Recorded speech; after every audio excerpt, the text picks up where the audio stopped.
నేను మీకు ఒక డాక్టర్ గారి వృత్తాంతం చెప్తే మీరు తెల్లపోతారు. ఆయన లబ్ధప్రతిష్ఠుడు.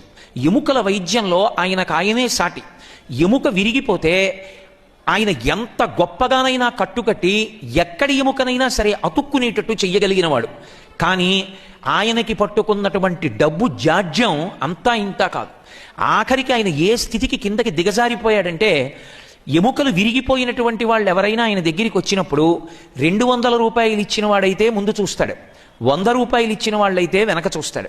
ఎముక విరిగిపోయి వచ్చినవాడు ఇద్దరికీ చేతి ఎముకే విరిగిపోయి వస్తే ఒకడికి 100 రూపాయలు ఉండి ఒకడికి 200 రూపాయలు ఉంటే 100 రూపాయలు ఉన్నవాడు 200 రూపాయల వాడికి ఆయన కట్టు కట్టే వరకు ఆ ఎముక నిప్పితో బాధపడుతూ బయట ఉండవలసిందే.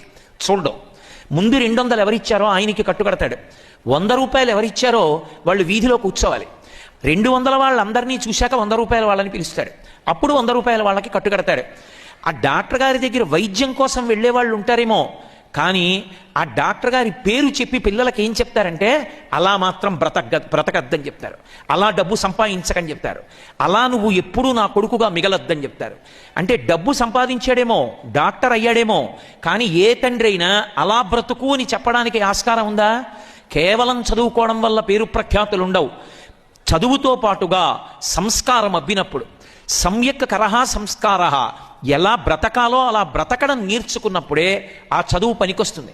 ఒక్కొక్క నాడు ఏ చదువు లేకపోవచ్చు, కానీ ఏ చదువు లేకపోయినా వ్యక్తికి ఉన్నటువంటి సంస్కార బలానికి పెద్ద పెద్ద వాళ్ళు కూడా అతని ముందు తలంచేస్తారు.